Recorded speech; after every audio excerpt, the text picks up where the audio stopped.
Dear students, हम burden of public debt की बात कर रहे थे।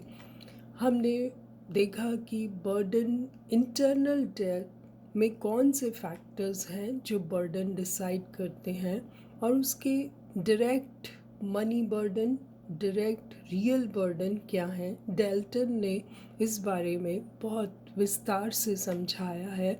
इनडायरेक्ट मनी बर्डन क्या होता है, इंटरनल डेट का, और इनडायरेक्ट रियल बर्डन क्या होता है इंटरनल डेट का। इस आपको बहुत सारे इस तरह के क्वेश्चंस कॉम्पिटिटिव एग्ज़ाम्स में देखने को मिलेंगे जहाँ चार चार ऑप्शंस दिए होते हैं। तो इस कॉन्सेप्ट को बहुत अच्छे से तैयार करें। Now let's start. Burden of external debt. External debt हम जानते हैं कि बाहर जब कोई देश दूसरे देशों से, दूसरे देशों के इंस्टीट्यूशन से या वर्ल्ड बैंक से जब ऋण लेता है तो उसे हम एक्सटर्नल डेट की कैटेगरी में डालते हैं। प्रोफेसर डाल्टन इसके बारे में भी कहते हैं कि as a general rule an internal debt is likely to involve an additional and indirect burden on a common community. An external debt does the same. जा देखा जाए तो दोनों में कोई फ़र्क नहीं है, दोनों ही कहीं ना कहीं पब्लिक पर ऋण का भार आता ही आता है। लेकिन वो कहते हैं कि it involves greater burden as resource transfer to other country. External debt में ज़्यादा बर्डन पड़ता है, क्योंकि होता क्या है, हमने लास्ट लेक्चर में देखा था कि इंटरनल डेट में तो सिर्फ कम्युनिटी के अंदर ही ट्रांसफ़र होते हैं रिसोर्सेस। एक बॉन्ड धारक है तो एक टैक्स पेयर है, या परचेजिंग पावर लोगों से गवर्नमेंट की तरफ चली जाती है या गवर्नमेंट से लोगों की तरफ आती है। तो जो भी इफ़ेक्ट है वो कंट्री की बाउंड्रीज़ के अंदर ही रहता है। But in case of external debt it involves greater burden, क्योंकि यहाँ पर रिसोर्सेस ट्रांसफ़र हो रहे हैं।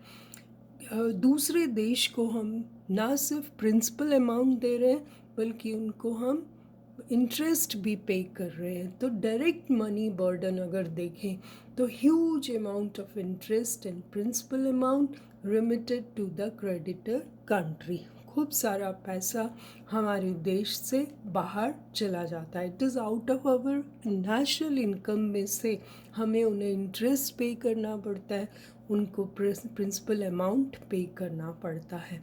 तो ये एक डायरेक्ट मनी लॉस है एक देश के लिए। वो जितना ज़्यादा ऋण बाहर से लेगा उतना ही उसे रिटर्न करना पड़ता है, उससे ज़्यादा। इनफैक्ट उसे इंटरेस्ट भी, ब्याज भी देना पड़ता है।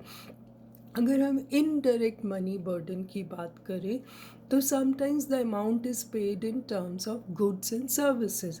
कभी कभी ये एग्रीमेंट हो जाता है, आप जिस देश से ऋण लेते हैं वो आपसे कुछ गुड्स एंड सर्विसेज भी ले सकता है इन एक्सचेंज, और उसके साथ साथ हमें ये सब चीज़ फॉरेन करेंसी भी देनी पड़ती है। ये उसकी डिमांड होती है कि वो डॉलर्स में मांगता है या अपनी देश की करेंसी में हमें उसे ऋण देना पड़ता है वापस। तो जब हम गुड्स एंड सर्विसेज देंगे तो ऑफ कोर्स अपने देश में प्रोड्यूस हुए जब हम सामान उसको दे देंगे तो हमारे देश के लोग उस सामान और सर्विसेज से वंचित होंगे। तो ये एक कंप्रोमाइज़ होता है।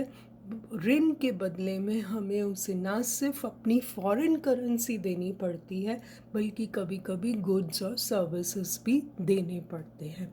और जब इस तरह से होता है तो it results in rise of prices. अपने देश में हो सकता है उस गुड्स एंड सर्विसेज की कमी हो जाए बिकॉज वी हैव टू पे इन टू अदर कंट्री, और इससे हमारे देश को क्या नुकसान होता है कि राइज ऑफ प्राइसेस हो जाते हैं, उस चीज़ की कमी हो जाती है। तो ये एक इनडायरेक्ट मनी बर्डन की कैटेगरी में आता है जिसे हम डायरेक्ट और इनडायरेक्ट में जानते हैं। वास्तविक प्रत्यक्ष वास्तविक भार।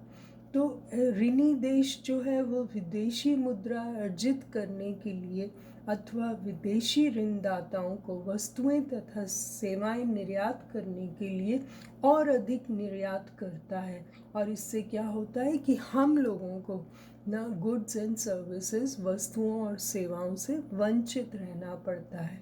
तो ये विदेशी ऋण का क्या हो गया, प्रत्यक्ष वास्तविक भार, और इससे प्राइजेस भी राइज हो जाते हैं। फिर हम एक्सटर्नल डेट का डायरेक्ट रियल बर्डन क्या होता है, वही कि गवर्नमेंट को इम्पोज करने पड़ते हैं new taxes on the people, and it falls more heavily on poorer section than the richer section. अमीर लोग तो इसको पे करते नहीं हैं, ऑफ कोर्स उसका बर्डन सारा पुअरर सेक्शन पर आता है, which is the direct real burden, जो कि हम इसे वास्तविक भार कहेंगे। तो